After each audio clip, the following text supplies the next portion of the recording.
Μπαίνω στην καμπύλη είσοδο του παραθαλάσσιου σπιτιού μου, τα λάστιχα τρίζουν πάνω στην οικία επιφάνεια και αμέσως αισθάνομαι ότι κάτι δεν πάει καλά. 4 άγνωστα αυτοκίνητα καταλαμβάνουν τον χώρο όπου συνήθως χωράει μόνο το σουμπάρου μου. Το στομάχι μου σφίγγεται καθώς παρκάρω αδέξια πίσω τους. Αυτή υποτίθεται ότι είναι η ήσυχη απογευματινή μου απόδραση της Παρασκευής. Το περίμενα με ανυπομονησία όλη την εβδομάδα, ενώ επεξεργαζόμουν αιτήσεις για στεγαστικά δάνεια στην Coastal Florida Bank. Η σκέψη της κούνια στη βεράντα μου, του βιβλίου μου και του ήχου των μακρινών κυμάτων με κράτησε λογικό. Βγαίνω έξω στον αλμυρό αέρα και ακούω φωνές, πάρα πολλές φωνές που προέρχονται από την πίσω αυλή μου. Η πύλη είναι ανοιχτή και μέσα από αυτήν διακρίνω κάτι που μοιάζει με μια γαμήλια ψίδα, τα βήματά μου επιταχύνονται καθώς τρίβω τη γωνία του σπιτιού. Η θέα που με υποδέχεται με παγώνει στη θέση μου. Ο προσεκτικά περιποιημένος μου κήπος έχει μετατραπεί σε κάτι που μπορεί να περιγραφεί μόνο ως χώρος γάμου. Λευκές πτυσσόμενες καρέκλες σχηματίζουν τακτοποιημένες σειρές εκατέρωθεν ενός κεντρικού διαδρόμου. Μια τεράστια τέντα κυριαρχεί στην άκρη, και άγνωστοι άνθρωποι σπέβδουν να τοποθετήσουν άνθοσυνθέσεις και να κρεμάσουν φωτάκια από τα κάγκελα της βεράντας μου. Και εκεί, στο κέντρο όλων αυτών, στέκεται η αδελφή μου η Σερίνα, με ένα clipboard στο χέρι, κατευθύνοντας έναν άντρα με μια σκάλα προς τη βελανιδιά της γιαγιάς μου.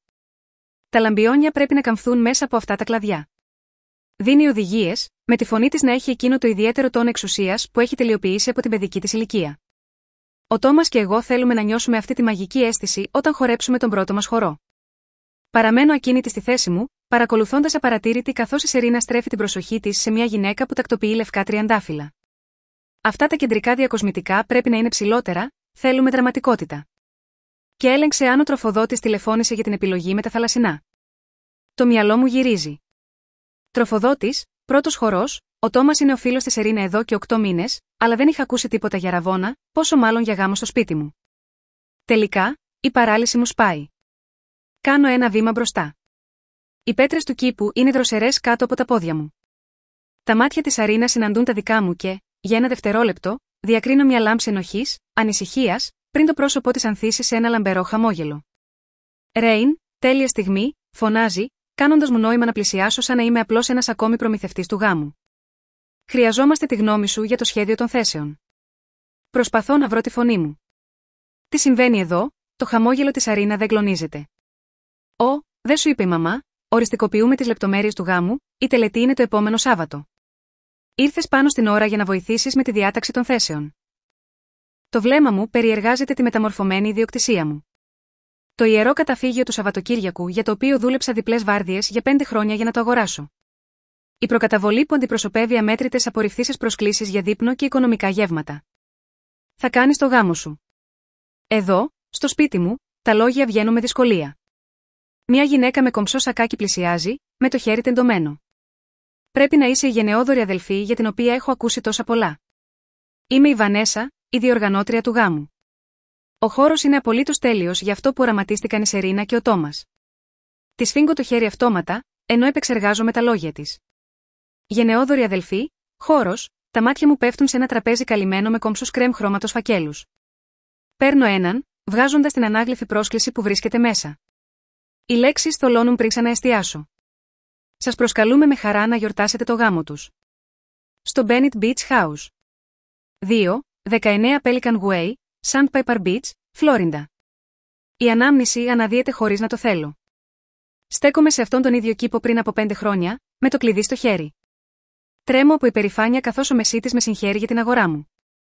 Οι μήνες αποταμίευσης, οι υπερορίες, η προαγωγή που κέρδισα με την απόλυτη αποφασιστικότητά μου, όλα κορυφώνονται σε αυτή τη στιγμή της επιτυχίας. Το δικό μου κομμάτι του παραδείσου. Η φωνή της μητέρας μου διέκοψε τη χαρά μου. Είναι σπατάλη για ένα μόνο άτομο, δεν νομίζεις, η οικογένεια θα μπορούσε να συγκεντρώσει πόρους για κάτι που θα μπορούσαμε να χρησιμοποιήσουμε όλοι. Και η Σερίνα. Με το σαμπάνια ήδη στο χέρι. Είναι ιδανικό για οικογενειακές συγκεντρώσεις. Ανυπομονώ να φέρω τους φίλους μου για Σαββατοκύριακα στην παραλία. Χαμογελούσα σφιγμένα, νιώθοντας ήδη ότι η ιδιοκτησία μου χανόταν, παρά το γεγονός ότι το όνομά μου ήταν το μόνο στο συμβόλαιο. Από τότε, η διάβρωση ήταν σταθερή. Οι γονείς έφερναν καλεσμένους για δείπνο χωρίς προειδοποίηση. Η Σερίνα δανειζόταν το σπίτι για αποδράση το Σαββατοκύριακο. Το επιπλέον κλειδί που είχα δώσει στη μαμά για περιπτώσεις έκτακτης ανάγκης πολλαπλασιάστηκε με κάποιο τρόπο. Τα μέλη της οικογένειας έρχονταν και έφευγαν όπως τους άρεσε. Τα χάλια που έπρεπε να καθαρίζω. Τα αντικείμενα που αναδιατάσσονταν. Η αδιάφορη περιφρόνηση για το χώρο μου. Οι ευγενικές υπενθυμίσεις μου έβρισκαν την ίδια: είμαστε οικογένεια. Δεν χρειάζεται τυπικότητες. Η φωνή της Βανέσα με φέρνει πίσω. Η Σερίνα ανέφερε ότι ήσουν ενθουσιασμένη που θα φιλοξενούσες. Δουλεύαμε τις λεπτομέρειες για μήνες. Μήνες. Το σχεδίαζαν για μήνες χωρίς να με ρωτήσουν. Κάτι αλλάζει μέσα μου. Μια ζωή ως η υπεύθυνη. Η λογική. Αυτή που κάνει θυσίες για την οικογενειακή αρμονία και έτσι με ανταμείβουν. Για μια στιγμή, φαντάζομαι τον εαυτό μου να εκρήγνεται. Να γκρεμίζω τις διακοσμήσεις, να πετώ από όλους να φύγουν. Ανταυτού, νιώθω μια παράξενη ηρεμία να με κατακλείζει. Με συγχωρείτε, λέω ήσυχα, γυρίζοντας προς το αυτοκίνητό μου. Ρέιν, με φωνάζει Σερίνα. Πού πας? Χρειαζόμαστε τη βοήθειά σου με το σχέδιο των θέσεων. Συνεχίζω να περπατάω, κρατώντας σφιχτά τα κλειδιά στο χέρι μου. Ρέιν, η φωνή της υψώνεται. Μην κάνεις δύσκολη. Έχουμε οικογενειακές υποχρεώσεις. Η λέξη αντυχεί καθώς γλιστράω στη θέση του οδηγού. Υποχρεώσεις.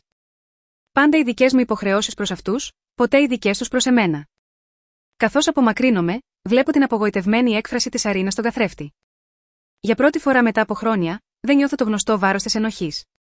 Ανταυτού, νιώθω κάτι καινούριο να παίρνει τη θέση του. Αποφασιστικότητα. Οδηγώ χωρίς προορισμό για σχεδόν μια ώρα πριν επιστρέψω στο διαμέρισμά μου, με τα δάχτυλά μου ακόμα λευκά από το σφίξιμο του τιμονιού. Η απροσδόκητη εισβολή στο παραθαλάσσιο καταφύγιό μου επαναλαμβάνεται στο μυαλό μου σαν μια ταινία τρόμου που δεν μπορώ να κλείσω. Μέσα στο διαμέρισμά μου, ρίχνω την τσάντα μου στον πάγκο της κουζίνας και καταραίω στον καναπέ. Το τηλέφωνο μου χτυπάει ασταμάτητα, 3 αναπάντητες κλήσεις από τη Σαρίνα, 2 από τη μαμά και ένα μήνυμα από τον μπαμπά που απλά λέει: πάρε τηλέφωνο τη μητέρα σου. Ανταυτού, ανοίγω το λάπτοπ μου και πληκτρολογώ: γάμος Σαρίνα Μπένιτ, στη γραμμή αναζήτησης. Το στομάχι μου ανακατεύεται καθώς τα αποτελέσματα πλημμυρίζουν την οθόνη. Πρώτα εμφανίζεται ο πίνακας της Σαρίνα στο Pinterest, ο γάμος των ονείρων σε παραθαλάσσιο σπίτι, που δημιουργήθηκε πριν από 8 μήνες. 8 μήνες σχεδιασμού, χωρίς να μου πει ούτε μια λέξη. Κάνω κλικ στο Instagram της. Μια ανάρτηση από πριν 3 εβδομάδες δείχνει εκείνη και τον Τόμας να πίνουν σαμπάνι στη βεράντα μου. Η λεζάντα λέει: τελική επίσκεψη στο χώρο της τελετής στο υπέροχο παραθαλάσσιο σπίτι της αδερφής μου. Ανυπομονώ να ζήσουν οι 150 καλεσμένοι μας αυτόν τον παράδεισο. Τριήμερη γιορτή. Γενναιόδορη αδερφή. Ευλογημένη νύφη. Σχόλια από συγγενείς συσσωρεύονται από κάτω. Τι υπέροχο που η Ρέιν προσφέρει το όμορφο σπίτι της. Λοιπόν. Γι' αυτό είναι η οικογένεια. Τι ανιδιοτελής αδερφή που έχεις. Τα μάγουλά μου πονάνε. Δωρεά, ποτέ δεν έδωσα τίποτα. Μια ειδοποίηση εμφανίζει ένα ιδιωτικό μήνυμα από τον Τόμας, τον αραβωνιαστικό της Αρίνα. Ρέιν, συγγνώμη για όλα αυτά. Είπα στη Σαρίνα ότι πρέπει να σε ρωτήσουμε όπως πρέπει. Δεν ήταν δική μου ιδέα. Κοιτάζω το μήνυμα, χωρίς να ξέρω πώς να απαντήσω. Το τηλέφωνό μου χτυπάει ξανά. Μαμά, εμπρός, απαντώ. Η φωνή μου είναι σφιγμένη. Εδώ είσαι. Τι στο καλό σκεφτόσουν και έφυγες έτσι? Η Σαρίνα είναι εκτός εαυτού. Ο διοργανωτής γάμων χρειάζεται τη γνώμη σου για διάφορα πράγματα και... Μαμά, τι διακόπτω. Το ήξερες αυτό, ότι η Σαρίνα σχεδίαζε ολόκληρο το γάμο της στο σπίτι μου χωρίς να με ρωτήσει? Μια παύση. Φυσικά και το ήξερα. Όλοι το ξέραμε. Ούτως ή άλλως, δεν χρησιμοποιείς πολύ αυτό το μέρος. Καθώς μιλάει, κοιτάζω παλιά μηνύματα μεταξύ των γονιών μου. Ένα από τη μαμά προς τον μπαμπά μου τραβάει την προσοχή μου. Η Ρέιν δεν θα έχει πρόβλημα με το γάμο. Ούτως ή άλλως, δεν χρησιμοποιεί ποτέ το σπίτι. Η Σερίνα το έχει ανάγκη. Η απάντηση του μπαμπά. Να το αναφέρουμε τουλάχιστον στη Ρέιν: μαμά, καλύτερα όχι. Μπορεί να το σκεφτεί υπερβολικά. Ξέρεις πώς γίνεται. Η Σερίνα λέει ότι είναι πιο εύκολο να ζητήσει συγγνώμη παρά άδεια. Η ημερομηνία δείχνει ότι αυτή η ανταλλαγή μηνυμάτων έγινε πριν από 4 μήνες. Με ακούς καθόλου? Η φωνή της μαμάς διακόπτει τις σκέψεις μου. Πρέπει να κλείσω, λέω, και κλείνω το τηλέφωνο. Την επόμενη ώρα, ψάχνω πιο βαθιά. Μια οικογενειακή ομαδική συζήτηση στην οποία δεν προσθέθηκα ποτέ περιέχει δεκάδες μηνύματα που συντονίζουν τις λεπτομέρειες του γάμου στο σπίτι της Ρέιν. Ξαδέλφια συζητούν για το ποιος θα μεταφέρει ποιο με το αυτοκίνητο. Θείες συζητούν αν θα φέρουν επιπλέον καρέκλες. Όλοι υποθέτουν ότι έχω προσφέρει με χαρά το σπίτι μου. Βγάζω τον τίτλο ιδιοκτησίας από τον ντουλάπι μου, λιένοντας το χαρτί με τρεμάμενα χέρια. Ρέιν Ελίζαμπεθ Μπένιτ, το μόνο όνομα που αναγράφεται ως ιδιοκτήτης. Οι καταστάσεις υποθηκών δείχνουν πληρωμές μόνο από το λογαριασμό μου. Κάθε λογαριασμός κοινής ωφέλειας, πληρωμή ασφάλισης και κόστος συντήρησης προέρχεται από τις αποταμιεύσεις μου. Η συνειδητοποίηση με χτυπά με εκπληκτική σαφήνεια. Δεν πρόκειται πια για ένα σπίτι. Πρόκειται για σεβασμό. Ψάχνω τους νόμους της Φλόριντα για την παράνομη είσοδο και τη μη εξουσιοδοτημένη χρήση ιδιωτικής περιουσίας. Υπολογίζω το κόστος κοινής ωφέλειας για 150 καλεσμένους σε 3 ημέρες. Πιθανή ζημιά στην ιδιοκτησία. Ζητήματα ευθύνης αν κάποιος τραυματιστεί. Τα νούμερα αυξάνονται ανησυχητικά. Χτυπάει το τηλέφωνό μου. Είναι η Μάρλεν, η καλύτερη μου φίλη από το κολέγιο. Ο γάμος της αδερφής σου, λέει όταν απαντώ. Μόλις έλαβα πρόσκληση για το παραθαλάσσιο σπίτι σου. Από πότε διοργανώνεις γάμους, της εξηγώ την κατάσταση. Η φωνή μου γίνεται πιο δυνατή με κάθε λεπτομέρεια. Ρέιν, λέει η Μάρλεν με αποφασιστικότητα. Δεν είσαι τρελή που είσαι αναστατωμένη. Αυτό είναι εξωφρενικό. Τι θα κάνεις, δεν ξέρω ακόμα, απαντώ. Αλλά δεν θα είμαι πια το χαλάκι τους. Την επόμενη μέρα στη δουλειά, ο συνάδελφός μου ο Τζέιμς παρατηρεί την απόσπασή μου. Οικογενειακό δράμα. Του εξηγώ εν συντομία κατά τη διάρκεια του μεσημεριανού διαλύματος. Κάνει κατανοητά νεύματα. Άσε με να μαντέψω, έχουν ξεπεράσει τα όρια και περιμένουν από σένα να το δεχτείς, τον κοιτάζω, έκπληκτη. Πώς το ξέρεις, το έχω περάσει. Ο αδερφός μου δανειζόταν το αυτοκίνητό μου χωρίς να ρωτάει. Συνέχισε να το κάνει μέχρι που άλλαξα τις κλειδαριές στο σπίτι μου, όπου φύλαγα τα κλειδιά. Σκύβει προς τα εμπρός. Μείνε σταθερή, Ρέιν. Η οικογένεια μπορεί να είναι οι χειρότεροι παραβάτες ορίων, επειδή νομίζουν ότι έχουν το δικαίωμα να συγχωρεθούν. Εκείνο το απόγευμα, λαμβάνω ένα μήνυμα από το γείτονά μου στο παραθαλάσσιο σπίτι. Πολλοί άνθρωποι πηγαινοέρχονται από το σπίτι σου τελευταία. Όλα εντάξει, τα κομμάτια συνθέτουν ένα σχέδιο. Φεύγω νωρίς από τη δουλειά και οδηγώ μέχρι το παραθαλάσσιο σπίτι. Παρακολουθώ από την άλλη πλευρά του δρόμου καθώς η Σαρίνα κατευθύνει τους ανθοπόλες που μεταφέρουν άνθοσυνθέσεις μέσα. Το σπίτι μου. Το καταφύγιό μου. Στο κατάστημα σιδηρικών, αγοράζω νέες κλειδαριές και κάμερες ασφαλείας. Ο κλειδαράς φτάνει 1 ώρα μετά την αναχώρηση της Σαρίνα. Μέχρι το ηλιοβασίλεμα, το σπίτι μου είναι και πάλι ασφαλές. Πίσω στο διαμέρισμά μου, συντάσσω ένα προσεκτικό email. Προς την οικογένεια. Θέμα: πρόσβαση στο παραθαλάσσιο σπίτι. Σας ενημερώνω ότι ισχύει άμεσα. Όποιος επιθυμεί να επισκεφθεί την ιδιοκτησία μου στο 219 Pelican Way πρέπει να επικοινωνήσει απευθείας μαζί μου για άδεια και ρυθμίσεις πρόσβασης. Οι κλειδαριές έχουν αλλάξει για λόγους ασφαλείας. Με εκτίμηση, Ρέιν Μπένιτ. Πατάω, αποστολή, και μετά σιγώνω το τηλέφωνό μου, καθώς αρχίζει αμέσως να χτυπάει. Οι απαντήσεις καταφθάνουν μέσα σε λίγα λεπτά. Μαμά. Μη γίνεσαι γελία. Είμαστε οικογένεια. Πού είναι το εφεδρικό κλειδί, μπαμπά? Πάρε τηλέφωνο τη μητέρα σου, είναι αναστατωμένη. Το μήνυμα της Σαρίνα έρχεται ως φωνητική κλήση, την οποία αφήνω να πάει στον τηλεφωνητή. Η φωνή της τρέμει από οργή όταν την ακούω. Πώς μπορείς να είσαι τόσο εγωίστρια λίγο πριν το γάμο μου, καταστρέφει τα πάντα. Το σχεδιάζω εδώ και μήνες. Στέλνω μία απάντηση. Είναι η ιδιοκτησία μου, την αγόρασα με τα δικά μου χρήματα. Κανείς δεν το χρησιμοποιεί χωρίς την άδειά μου. Στη συνέχεια, σιωπώ όλες τις ειδοποιήσεις και ανοίγω το λάπτοπ μου. Ένα άρθρο για τον τοπικό τουρισμό τραβά την προσοχή μου. Η Sandpiper Beach Tour Company αναζητά ακίνητα προς ενοικίαση για αποκλειστικούς επισκέπτες. Κάνω κλικ στον ιστότοπό τους. Αναζητούμε μοναδικά ακίνητα για να τα παρουσιάσουμε στους πελάτες μας υψηλού επίπεδου. Τα δάχτυλά μου αιωρούνται πάνω από τη φόρμα επικοινωνίας. Για πρώτη φορά μετά από μέρες, νιώθω μια αίσθηση ηρεμίας να με κατακλείζει. Κατεβάζω τη σύμβαση ενοικίασης, διαβάζω προσεκτικά κάθε ρήτρα και φαντάζομαι την τέλεια λύση να παίρνει μορφή. 3 ώρες αργότερα, έχω δημιουργήσει ένα ολοκληρωμένο σχέδιο με ενδεχόμενα για κάθε πιθανή αντίδραση της οικογένειάς μου. Έχω καταγράψει την τρέχουσα κατάσταση του σπιτιού μου, έχω υπολογίσει τις δίκαιες τιμές ενοικίασης στην αγορά και έχω προετοιμάσει ένα συμβόλαιο που προστατεύει τα συμφέροντά μου. Όταν τελικά υπογράφω τη σύμβαση ενοικίασης με τη Sandpiper Beach Tour Company, αναγνωρίζω τη σημασία της στιγμής, το σημείο χωρίς επιστροφή. Και δεν το μετανιώνω ούτε για ένα δευτερόλεπτο.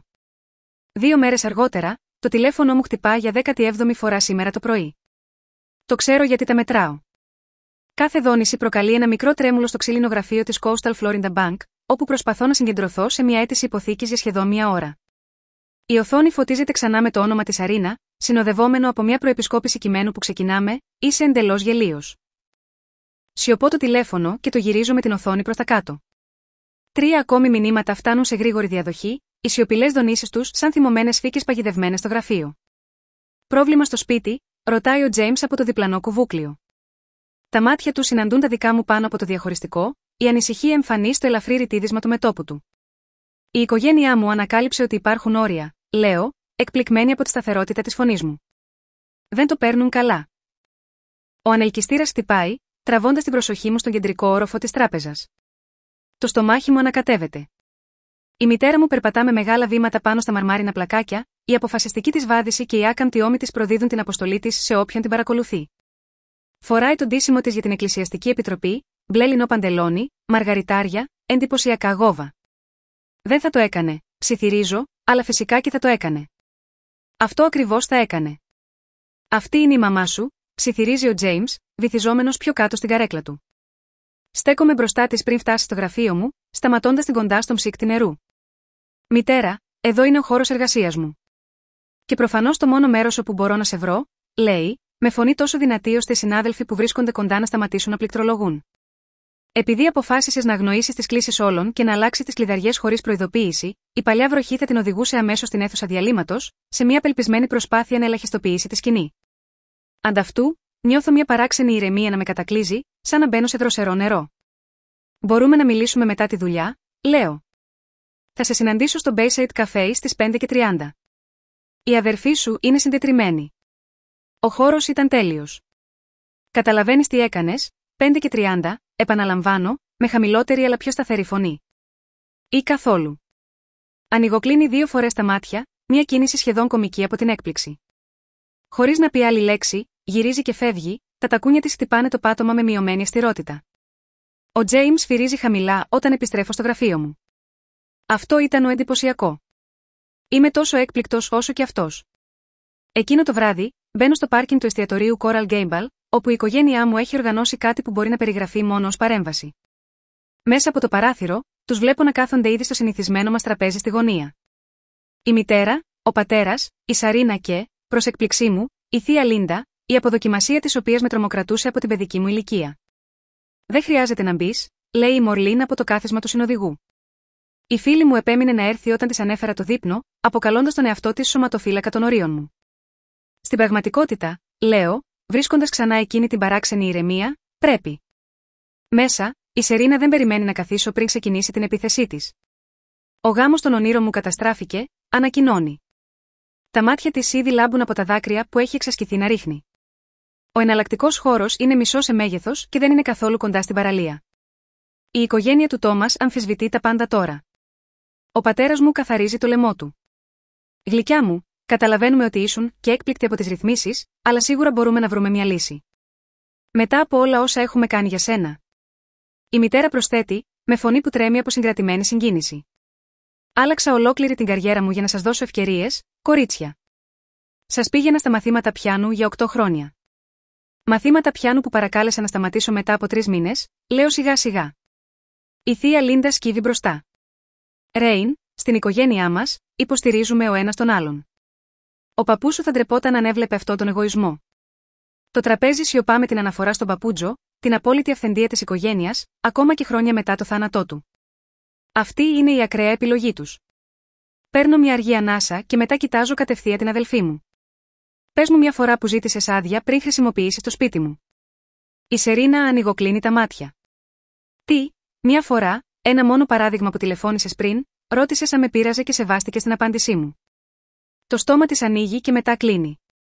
Πες μου ένα Σαββατοκύριακο που άφησες στο σπίτι ακριβώς όπως το βρήκες. Συνεχίζω, στρέφοντας το βλέμμα μου στους γονείς μου. Μια φορά, που δεν έφερες μαζί σου άτομα που δεν είχα γνωρίσει ποτέ. Μια φορά που το αντιμετώπισες ως ιδιοκτησία μου και όχι ως εξοχικό της οικογένειας. Η σιωπή παρατείνεται. Δεν μπορείς, λέω, με φωνή ακόμα ήρεμη, αλλά με ένα νέο βάρος, γιατί αυτό δεν συνέβη ποτέ. Η μητέρα ανακάμπτει πρώτη. Αυτή η εκδικητική συμπεριφορά είναι. Στην πραγματικότητα, παρεμβαίνει η Μάρλεν, βάζοντας το τηλέφωνό της στο τραπέζι. Έχω κάτι σχετικό. Πατάει την οθόνη, ανοίγοντας ένα ημερολόγιο. Η Ρέιν έκανε αυτό το αίτημα πριν από 7 μήνες. Δείχνει κάθε φορά που ζήτησε από την οικογένειά της να τηλεφωνήσει πριν έρθει στο σπίτι της. 26 αιτήματα σε 3 χρόνια, το καθένα τεκμηριωμένο με την ημερομηνία και την απάντηση. Ο James με βοήθησε να συντάξω αυτό το αρχείο την περασμένη εβδομάδα, ψάχνοντας τα μηνύματα κειμένου και τα email που είχα σχεδόν ξεχάσει. Τα αποδεικτικά στοιχεία για τα όρια που αγνόησα, ταξινομημένα χρονολογικά, ήταν συγκλονιστικά ακόμα και για μένα. Ο πατέρας μετακινείται άβολα στη θέση του. Κανείς δεν αρνείται ότι μπορεί να υπήρξαν κάποιες παρεξηγήσεις. Έγινε ούτως ή άλλως. Λέω, διακόπτοντας την ένταση. Το σπίτι έχει νοικιαστεί στη Sandpiper Tours για τα επόμενα 3 Σαββατοκύριακα, συμπεριλαμβανομένης της ημερομηνίας του γάμου της Σαρίνα. Το συμβόλαιο έχει υπογραφεί. Η προκαταβολή έχει καταβληθεί. Τα δάκρυα της Σαρίνα εξαφανίζονται αμέσως. Τι, σπρώχνω ένα φάκελο πάνω στο τραπέζι. Το συμβόλαιο ενοικίασης. Πλήρως νόμιμο και δεσμευτικό. Εκείνο το βράδυ, οριστικοποιώ τις τελευταίες λεπτομέρειες. Το συμβόλαιο με την ταξιδιωτική εταιρεία βρίσκεται υπογεγραμμένο στο τραπεζάκι του σαλονιού μου. Η επιστολή του δικηγόρου μου που επιβεβαιώνει τα αποκλειστικά δικαιώματα ιδιοκτησίας μου είναι έτοιμη να σταλεί αν χρειαστεί. Οι κάμερες ασφαλείας που εγκατέστησα χθες μεταδίδουν ήδη εικόνες στο τηλέφωνό μου. Το μήνυμα του Τόμας φτάνει καθώς ετοιμάζομαι για ύπνο. Σέβομαι αυτό που κάνεις, αν και δεν μπορώ να το πω δημόσια ακόμα. Αυτό δεν ήταν σωστό από την αρχή. Για μια στιγμή, με κατακλείζει η αμφιβολία. Μήπως είμαι πολύ σκληρή? Η εικόνα που θυμάμαι από τους ξένους που έψαχναν τα συρτάρια της κρεβατοκάμαράς μου κατά τη διάρκεια της μικρής οικογενειακής συγκέντρωσης πέρυσι, διώχνει αυτή τη σκέψη. Δεν πρόκειται για τιμωρία. Πρόκειται για σεβασμό προς τον εαυτό μου. Σκέφτομαι τα χρόνια που επέστρεφα στο σπίτι και έβρισκα τα έπιπλα μετακινημένα, τα δανεικά αντικείμενα που δεν επιστρέφονταν ποτέ και την αδιάφορη περιφρόνηση. Τη νύχτα που έφτασα και βρήκα 16 άγνωστους να κάνουν πάρτι, τις προσωπικές μου φωτογραφίες να τις χειρίζονται άνθρωποι που δεν ήξεραν το όνομά μου. Η συνεχής υπόθεση ότι ο μικρομετώνο τι είναι δικό μου είναι αποκλειστικά όλων, αλλά ο μικρομετώνο τι είναι δικό τους παραμένει αποκλειστικά δικό τους. Το βάρος που κουβαλούσα για χρόνια αρχίζει να ελαφρύνει. Για πρώτη φορά από τότε που αγόρασα το παραθαλάσσιο σπίτι, νιώθω ότι είμαι η πραγματική ιδιοκτήτριά του. Αύριο μπορεί να έρθουν περισσότερες αντιπαραθέσεις, περισσότερα δάκρυα και κατηγορίες, αλλά απόψε είμαι σίγουρη ότι έτσι είναι η ελευθερία. Για πρώτη φορά από τότε που ανακάλυψα τα σχέδια για το γάμο, κοιμάμαι ήσυχα εκείνη τη νύχτα, χωρίς να είμαι πια μπλεγμένη στα σεντόνια, υγρά από τον υδρότα της αγωνίας. Η συνειδητοποίηση έρχεται με το πρωινό φως του ήλιου. Οι αντιδράσεις τους επιβεβαιώνουν ότι παίρνω τη σωστή απόφαση. Αυτό το σπίτι ήταν πάντα δικό μου, ποτέ δικό τους. Την ημέρα πριν το γάμο, παρόλο που είπα, όχι, σε εκείνο το δείπνο, παρακολουθώ με κι άλλοι από το παρκαρισμένο αυτοκίνητό μου απέναντι, καθώς η οικογένειά μου μεταμορφώνει το παραθαλάσσιο σπίτι μου σε κέντρο γάμου. Η σκηνή ξετυλίγεται ακριβώς όπως την περίμενα. Η Σαρίνα στέκεται στο κέντρο της αυλής μου, με ένα clipboard στο χέρι, κατευθύνοντας την κίνηση σαν έμπειρη σκηνοθέτης. Η αψίδα πρέπει να είναι τέλεια κεντραρισμένη με θέα στον ωκεανό. Φωνάζει σε 2 άντρες που παλεύουν με μια λευκή ξύλινη κατασκευή και λέει ότι οι καρέκλες πρέπει να σχηματίζουν μια απαλή καμπύλη, όχι ευθείες σειρές. Δεν είναι αποφύτης ηλικίου. Και αυτός. Η μητέρα μου γονατίζει δίπλα στα παρτέρια, τακτοποιώντας λευκές τριαντάφυλλες και γυψόφυλλα σε πέτρινες γλάστρες. Φαίνεται να μιλάει στα λουλούδια καθώς δουλεύει, πιθανώς λέγοντάς τους ιστορίες για το δικό της γάμο πριν από 35 χρόνια. Ο μπαμπάς ακολουθεί έναν τροφοδότη, κουνώντας το κεφάλι σε ομικρομετώνο, τι λέει ο άντρας, ενώ κατά καιρούς κοιτάζει το ρολόι του. Κοιτάζω και το δικό μου. 3, 2, 1. Ακριβώς την ώρα του, ένα λευκό φορτηγάκι με την επιγραφή Coastal Florida Tours στο πλάι μπαίνει στο δρομάκι μου. Ακολουθούν άλλα 2 οχήματα που παρκάρουν πίσω του. 7 υπάλληλοι με στολές βγαίνουν από τα οχήματα, με clipboard και εξοπλισμό στα χέρια. Μέσα από τα κιάλια μου, μπορώ να δω την ακριβή στιγμή που η σύγχυση απλώνεται στα πρόσωπα της οικογένειάς μου. Η υπεύθυνη της εκδρομής, μια ψηλή γυναίκα με ασημένια μαλλιά πιασμένα σε επαγγελματικό κότσο, πλησιάζει τη Σαρίνα με τεντωμένο χέρι. Ακόμα και από αυτή την απόσταση, μπορώ να διαβάσω τη γλώσσα του σώματος. Η Σαρίνα σκληραίνει τη σπονδυλική της στήλη. Το κεφάλι της γέρνει με αυτόν τον ιδιαίτερο τρόπο που κάνει όταν κάτι δεν πηγαίνει σύμφωνα με το σχέδιό της. Βάζω μπρος το αυτοκίνητό μου, αλλά δεν πλησιάζω. Όχι ακόμα. Το τηλέφωνο μου χτυπάει με ένα μήνυμα από την υπεύθυνη της περιοδείας. Έχουμε έρθει σε επαφή. Το συμβόλαιο παρουσιάστηκε σύμφωνα με τις οδηγίες. Φαντάζομαι τη σκηνή. Η υπεύθυνη δείχνει στη Σαρίνα το νομικά δεσμευτικό έγγραφο με την υπογραφή μου, με ημερομηνία πριν από 3 εβδομάδες. Η κράτηση για μια εταιρική εκδρομή που ξεκινά αύριο το πρωί, με την προετοιμασία να έχει προγραμματιστεί για σήμερα το απόγευμα. Αποκλειστική χρήση της ιδιοκτησίας για όλο το Σαββατοκύριακο. Το τηλέφωνό μου εκρήγνεται από κλήσεις. Μαμά. Μπαμπάς. Μαμά ξανά. Σαρίνα. Τις αφήνω όλες να πάνε στον τηλεφωνητή. Αυτή η στιγμή έχει σχεδιαστεί προσεκτικά και δεν θα τη διαταράξω εμπλέκοντας τον εαυτό μου πολύ νωρίς. Μέσα από τα κοιάλια μου, βλέπω 3 αυτοκίνητα να μπαίνουν στον ήδη γεμάτο δρόμο. Πρώιμοι καλεσμένοι του γάμου, χωρίς αμφιβολία. Ο μπαμπάς σπέβδει να τους υποδεχτεί, κουνώντας τα χέρια του σε μια προσπάθεια να τους εξηγήσει κάτι. Μια γυναίκα βάζει τα χέρια στο πρόσωπό της, σοκαρισμένη. Όταν η Σερίνα τελικά καλεί για 6η φορά, απαντώ. Τι έκανες? Η φωνή της τρέμει από την οργή που μόλις και μετά βία συγκρατεί. Γεια σου και σε σένα. Απαντώ, με φωνή αξιοσημείωτα σταθερή. Υπάρχουν άνθρωποι εδώ που λένε ότι έχουν συμβόλαιο. Για μια ομάδα εκδρομέων. Αύριο. Στο σπίτι σου. Ο γάμος μου είναι αύριο. Τη διορθώνω ευγενικά. Στο σπίτι μου. Όχι στον χώρο του γάμου σου. Αυτό είναι το σπίτι σου. Φωνάζει.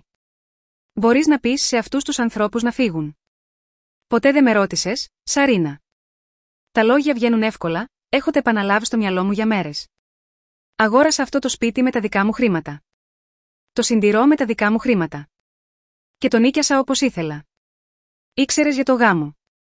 Όλοι το ήξεραν. Όλοι το υποθέσαν. Κανείς δεν ρώτησε. Κρατάω τον τόνο μου σταθερό. Αυτό συμβαίνει όταν υποθέτεις αντί να ζητάς άδεια. Πρέπει να το διορθώσεις. Ο πανικός κάνει την εμφάνισή του στη φωνή της. Πες τους να φύγουν. Το σπίτι δεν είναι διαθέσιμο. Όχι αύριο. Όχι για το Σαββατοκύριακο. Κλείνω το τηλέφωνο και παρακολουθώ το χάος να ξεδιπλώνεται. Η μαμά δουλεύει φρενιδικά το τηλέφωνό της, πιθανώς καλώντας κάθε χώρο σε ακτίνα 50 μιλίων. Ο μπαμπάς οδηγεί τους μπερδεμένους καλεσμένους πίσω στα αυτοκίνητά τους. Η Σερίνα συζητά ζωηρά με τον διοργανωτή γάμων. Κάνει έντονες χειρονομίες. Μια ώρα αργότερα, το τηλέφωνο μου χτυπάει με ειδοποιήσεις. Οι αναρτήσεις των συγγενών στα κοινωνικά μέσα μετατρέπονται από ενθουσιασμό για τον όμορφο γάμο στην παραλία σε σύγχυση για τις επιπλοκές με τον χώρο. Ένας ξάδελφος δημοσιεύει. Ξέρει κανείς τι συνέβη με τη γενναιόδορη προσφορά της αδελφής? 20 λεπτά αργότερα, τηλεφωνεί ο Τόμας. Η φωνή του ακούγεται διαφορετική. Μετρημένη, σεβαστή. Ρέιν, θέλω να ξέρεις ότι πάντα ένιωθα άβολα που χρησιμοποιούσα το σπίτι σου χωρίς να ρωτήσω επίσημα. Σε ευχαριστώ που το λες αυτό, Τόμας. Οι γονείς μου συμφώνησαν να φιλοξενήσουν τον γάμο στον κήπο τους. Δεν θα είναι στην παραλία, αλλά με μερικές γρήγορες αλλαγές, μπορούμε να το κάνουμε να λειτουργήσει. Κάνει μια παύση. Καταλαβαίνω γιατί το έκανες αυτό. Αφού κλείνουμε το τηλέφωνο, λαμβάνω το πρώτο απροσδόκητο μήνυμα από τη θεία μου, την Γκλώρια. Πάντα το θεωρούσα παράξενο που χρησιμοποιούσαν το σπίτι σου χωρίς να ρωτήσουν. Χρειάζεται θάρρος για να υπερασπιστείς τη θέση σου. Το προσωπικό της ταξιδιωτικής εταιρείας συνεχίζει να στείνει τον εξοπλισμό του. Καρέκλες παραλίας σε τακτοποιημένες σειρές με θέα στη θάλασσα. Πινακίδες με πληροφορίες για τη θαλάσσια ζωή της περιοχής. Ένα τραπέζι εγγραφών στην μπροστινή βεράντα. Τελικά φεύγω με το αυτοκίνητο, αφήνοντας την ιδιοκτησία μου να χρησιμοποιείται ακριβώς όπως ήθελα, με άδεια, με σεβασμό, με τα όρια ανέπαφα. Για πρώτη φορά μετά από χρόνια, νιώθω κάτι άγνωστο να ξεδιπλώνεται στο στήθος μου. Μοιάζει πολύ με ελευθερία. 3 μέρες αργότερα, το κουδούνι χτυπάει ακριβώς καθώς τακτοποιώ τα τελευταία έγγραφα. Μέσα από το ματάκι, βλέπω τους γονείς μου να στέκονται δίπλα-δίπλα, με στάση σκληρή από αγανάκτηση. Παίρνω μια βαθιά ανάσα, βάζω την τελευταία φωτογραφία στο φάκελο και ανοίγω την πόρτα. Ρέιν, Ελίζαμπεθ Μπένετ. Λέει η μητέρα μου, με φωνή που ταλαντεύεται μεταξύ οργής και δακρύων. Πώς μπόρεσες να ταπεινώσει την αδερφή σου έτσι? Ο γάμος της είναι σε χαλάσματα. Ο πατέρας μου στέκεται λίγο πίσω της, η απογοήτευσή του ακτινοβολεί σαν θερμότητα. Μετά από όλα όσα θυσιάσαμε για σένα, έτσι μας ανταποδίδεις, καταστρέφοντας τη ξεχωριστή μέρα της Σαρίνα, κάνω ένα βήμα πίσω, δείχνοντας προς το σαλόνι μου. Θέλετε να περάσετε? Η στιγμιαία διστακτικότητά τους αποκαλύπτει την έκπληξή τους για την ηρεμία μου. Περίμεναν δάκρυα η αμυντική οργή, το συνηθισμένο μοτίβο αντίδρασής μου. Ανταυτού, τους οδηγώ στον καναπέ, όπου 3 ποτήρια νερό περιμένουν πάνω σε σουβέρ. Περίμενα αυτή την επίσκεψη εδώ και μέρες. Πρέπει να το διορθώσεις, συνεχίζει η μητέρα μου, η φωνή της να δυναμώνει καθώς κάθεται στον καναπέ μου. Τουλάχιστον μια δημόσια συγγνώμη. Και θα πρέπει να αποζημιώσεις για την αλλαγή του χώρου. Η αυλή των γονιών του Τόμας ήταν ελάχιστα επαρκής. Ο πατέρας μου σκύβει μπροστά, ο τόνος της φωνής του να μαλακώνει σε εκείνο το λογικό ύφος που χρησιμοποιεί όταν κλείνει επιχειρηματικές συμφωνίες. Γλυκιά μου, όλοι κάνουν λάθη, αλλά εδώ μιλάμε για οικογένεια. Αν δεν επανορθώσεις, φοβάμαι ότι θα βρεθείς αποκομμένη από. Έχω ετοιμάσει κάτι που θα ήθελα να δείτε, τους διακόπτω, σπρώχνοντας ένα παχύ μπλε φάκελο πάνω στο τραπεζάκι του καφέ. Η μητέρα μου τον κοιτάζει χωρίς να τον αγγίζει. Τι είναι αυτό? Έγγραφα, απαντώ, ανοίγοντας τον εγώ η ίδια. 5 χρόνια παραβιάσεων των ορίων στο παραθαλάσσιο σπίτι μου. Τα έχω ταξινομήσει χρονολογικά. Τώρα. Οι εκφράσεις τους αλλάζουν από δίκαιη οργή σε επιφυλακτική σύγχυση καθώς αρχίζω να απλώνω τις φωτογραφίες. Λεκέδες από κρασί στο πάπλωμα της γιαγιάς μου μετά από μια μικρή, μη εξουσιοδοτημένη συγκέντρωση που άφησε 17 άδεια μπουκάλια. Καψίματα από τσιγάρα στα έπιπλα της βεράντας από τους φίλους του ξαδέλφου μου. Λασπωμένα χνάρια στο λευκό χαλί του υπνοδωματίου μου από το σκυλί κάποιου. Έχω μείνει σιωπηλή για πολύ καιρό. Λέω, με σταθερή φωνή παρά το χτύπημα στην καρδιά μου. Κάθε φορά που ζητούσα σεβασμό, με αγνοούσατε. Κάθε όριο που έθετα, το παραβιάζατε. Κάθε όριο που έθετα. Ο πατέρας μου μετακινείται άβολα. Είναι απλά φυσιολογική φθορά. Αυτό δεν είναι φυσιολογικό, αντιτείνω, βγάζοντας μια στίβα αποδείξεων. Αυτά είναι τα έξοδα επισκευής. Βλέπετε τις υπογραφές, όλες δικές μου. Ποτέ δεν ζήτησα ούτε δεκάρα από κανέναν σας. Το πρόσωπο της μητέρας μου κοκκινίζει. Είμαστε οικογένεια. Δεν πρέπει να χρειαζόμαστε επίσημες προσκλήσεις ή? Η οικογένεια σέβεται ο ένας τον άλλον, λέω, διακόπτοντας με μια ευγένεια που εκπλήσει ακόμα και εμένα. Το σπίτι είναι δικό μου. Το όνομά μου είναι στο συμβόλαιο. Το πλήρωσα με τα δικά μου χρήματα. Σπρώχνω μπροστά τα έγγραφα ιδιοκτησίας, την υποθήκη, την ασφάλεια, όλα με το όνομά μου. Δεν είχες κανένα δικαίωμα. Αρχίζει ο πατέρας μου. Είχα κάθε δικαίωμα, απαντώ, χτυπώντας με το δάχτυλό μου την πράξη, όπως είχα κάθε δικαίωμα να τον νοικιάσω στην ταξιδιωτική εταιρεία. Τα μάτια τους μεγαλώνουν καθώς βγάζω το τηλέφωνό μου και μεταβαίνω στο βίντεο της κάμερας ασφαλείας από πριν 3 μήνες. Η μητέρα μου οδηγεί 6 ξένους στο υπνοδωμάτιό μου, ανοίγει συρτάρια, επιδεικνύει το οικογενειακό μας παραθαλάσσιο σπίτι. Αυτό είναι ιδιωτική ιδιοκτησία, όχι οικογενειακό timeshare, λέω. Και αυτό, λέω, τοποθετώντας την πρόσκληση του γάμου της Αρίνα στην κορυφή της στίβας, οργανώθηκε χωρίς να το γνωρίζω ή να το συνενέσω. Τα χέρια της μητέρας μου τρέμουν ελαφρώς καθώς παίρνει την πρόσκληση. Για πρώτη φορά, βλέπω αβεβαιότητα στα μάτια της. Αν θέλετε να συνεχίσετε να έχετε σχέση μαζί μου, αυτή είναι η όρη μου. Βγάζω ένα φύλλο χαρτί. Κανείς δεν επισκέπτεται το σπίτι χωρίς ρητή άδεια. Απαιτώ προειδοποίηση και επιβεβαίωση. Όλα τα αντίγραφα των κλειδιών μου πρέπει να επιστραφούν αμέσως. Το πρόσωπο του πατέρα μου σκοτεινιάζει. Δεν μπορείς να δίνεις διαταγές. Μπορώ και το κάνω, λέω, κοιτάζοντάς το στα μάτια. Αυτά δεν είναι αιτήματα. Είναι απαιτήσεις. Η σιωπή απλώνεται μεταξύ μας. Η μητέρα μου κοιτάζει τα αποδεικτικά στοιχεία που είναι απλωμένα στο τραπέζι, τη φυσική εκδήλωση ετών αδιαφορίας. Ποτέ δεν το είδα από τη δική σου οπτική γωνία, ψιθυρίζει τελικά. Κάτι γνήσιο σπάει το αμυντικό της κέλυφος. Ο πατέρας μου τρίβει το πρόσωπό του, ξαφνικά φαίνοντας μεγαλύτερος. Δεν το σκεφτήκαμε. Δεν ήταν η πρόθεσή μας. Η πρόθεση δεν εξαλείφει τον αντίκτυπο, λέω. Μαζεύω τα έγγραφα πίσω στο φάκελο. Σας αγαπώ και τους δύο, αλλά δεν θα συμβιβαστώ πια σε αυτό.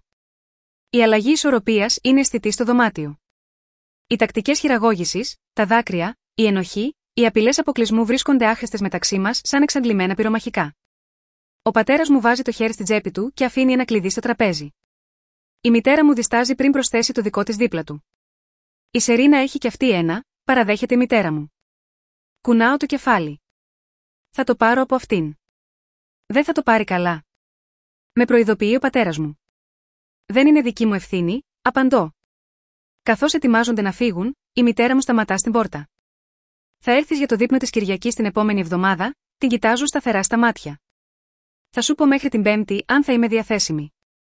Κάτι περνάει μεταξύ μας, μια νέα κατανόηση.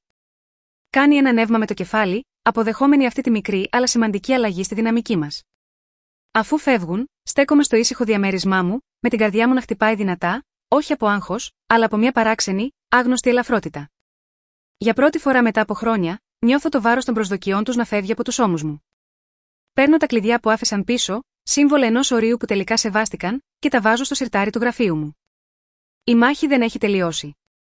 Η Σαρίνα θα είναι πιο δύσκολο να πιστεί από τους γονείς μου, αλλά για τώρα, αυτή τη στιγμή, έχω ανακτήσει κάτι ουσιαστικό. Το σπίτι μου. Τα όρια μου. Τη ζωή μου. Το πρωινό φως του ήλιου χύνεται στη βεράντα μου καθώς καθίζω στην κούνια της βεράντας, με το φλιτζάνι καφέ να ζεσταίνει τα χέρια μου. Έχουν περάσει 6 μήνες από την καταστροφή του γάμου και το παραθαλάσσιο σπίτι μου αισθάνεται πραγματικά δικό μου για πρώτη φορά. Χωρίς απροσδόκητους επισκέπτες. Χωρίς αναδιαρρύθμιση των επίπλων. Χωρίς συγγνώμες για το ότι δανείστηκα το σπίτι για το Σαββατοκύριακο. Περνάω τα δάχτυλά μου στα καινούργια μαξιλάρια που επέλεξα τον περασμένο μήνα, από μαλακό υλικό σε χρώμα πετρόλ που μου θυμίζει τα ράφια που έβαλα τώρα, φιλοξενούν τα αγαπημένα μου μυθιστορήματα, αντί για τα ξεχασμένα περιοδικά της Αρίνα. Τα κουδούνια του ανέμου κουδουνίζουν απαλά από τη γωνία της βεράντας, ένας ήχος που έχει γίνει συνώνυμος της ηρεμίας. Έτσι πρέπει να είναι το σπίτι. Ψιθυρίζω στον εαυτό μου, παρακολουθώντας ένα ζευγάρι σκαλίδρες να χορεύουν κατά μήκος της ακτής. Το τηλέφωνο μου χτυπάει με ένα μήνυμα από τον Τζέιμς στη δουλειά. Συγχαρητήρια και πάλι για την προαγωγή. Η τράπεζα είναι τυχερή που σε έχει υπεύθυνο του τμήματος εμπορικών δανείων. Η προαγωγή ήρθε αφού παρουσίασα το δικό μου σχέδιο αναδιάρθρωσης, αντί να αφήσω τον αντιπρόεδρο να πάρει τα εύσημα για τις ιδέες μου. Κάτι άλλαξε μέσα μου εκείνη την ημέρα στην αίθουσα συνεδριάσεων όταν είπα: στην πραγματικότητα, εγώ ανέπτυξα αυτή τη στρατηγική και θα ήθελα να την παρουσιάσω ο ίδιος. Η αυτοπεποίθηση που απέκτησα από το να αντισταθώ στην οικογένειά μου επεκτάθηκε σε κάθε πτυχή της ζωής μου. Το περασμένο Σάββατο, έφαγα δείπνο με τη μαμά και τον μπαμπά για πρώτη φορά μετά από μήνες. Η συζήτηση ήταν λίγο αμήχανη στην αρχή, αλλά σεβάστηκαν τα όρια που είχα θέσει. Ο μπαμπάς ρώτησε πριν σερβιριστεί και άλλο νερό. Η μαμά τηλεφώνησε χθες για να με ευχαριστήσει που ήρθα, αντί να υποθέσει ότι θα ξανασυναντηθούμε αυτό το Σαββατοκύριακο. Μερικοί συγγενείς ακόμα δεν καταλαβαίνουν. Η θεία Πατρίσια επιμένει ότι κρατάω κακία, ενώ ο θείος Στίβ υποστηρίζει ότι τα μέλη της οικογένειας πρέπει να έχουν απεριόριστη πρόσβαση στα σπίτια των άλλων. Έχω αποδεχτεί ότι δεν θα προσαρμοστούν όλοι στη νέα κανονικότητα.